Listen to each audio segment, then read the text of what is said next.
25e catéchèse du pape François sur la passion pour l'évangélisation, Madeleine Delbrel, la joie de la foi parmi les non-croyants.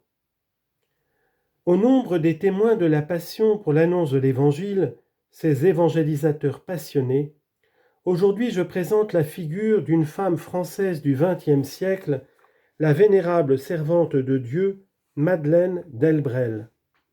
Née en 1904 et décédée en 1964, elle a été assistante sociale, écrivaine et mystique. Elle a vécu pendant plus de 30 ans dans les banlieues pauvres et ouvrières de Paris. Éblouie par sa rencontre avec le Seigneur, elle écrit « Quand nous avons connu la parole de Dieu, nous n'avons pas le droit de ne pas la recevoir. Quand nous l'avons reçue, nous n'avons pas le droit de ne pas la laisser s'incarner en nous. Quand elle s'est incarnée en nous, nous n'avons pas le droit de la garder pour nous. Dès lors, nous appartenons à ceux qui l'attendent. » Beau, c'est tellement beau ce qu'elle écrit.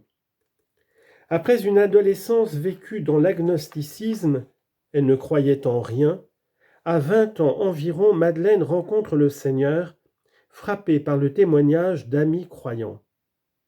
Elle se met alors à la recherche de Dieu, laissant s'exprimer une soif profonde qu'elle ressentait en elle, et comprend que le vide qui criait dans son angoisse, c'était Dieu qui la cherchait.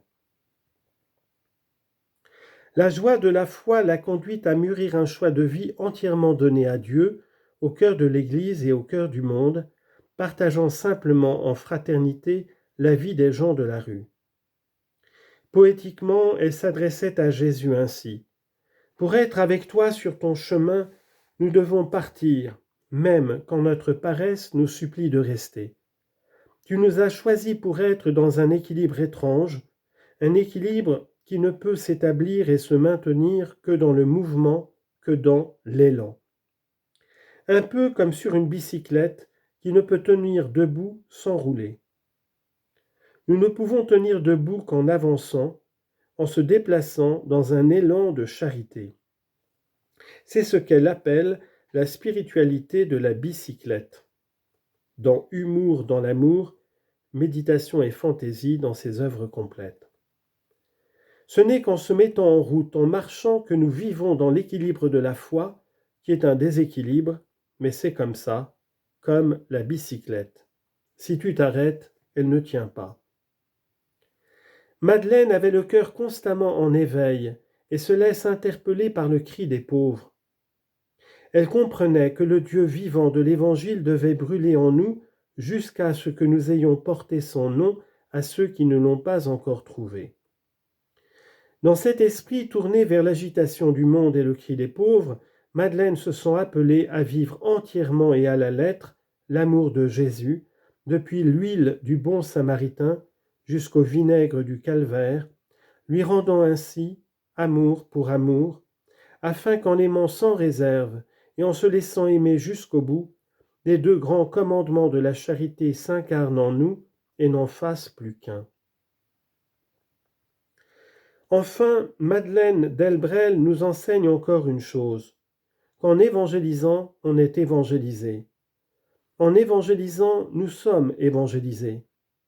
C'est pourquoi elle disait en écho à saint Paul, « Malheur à moi si je n'évangélise pas ». En évangélisant, on s'évangélise soi-même et c'est une belle doctrine.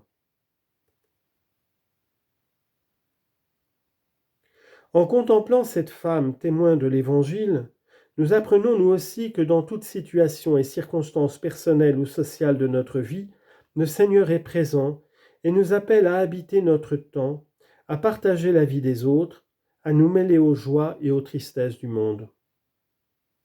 En particulier, elle nous enseigne que même les milieux sécularisés peuvent aider pour la conversion, parce que le contact avec les non-croyants provoque le croyant à une révision continuelle de sa manière de croire et à redécouvrir la foi dans son essentialité.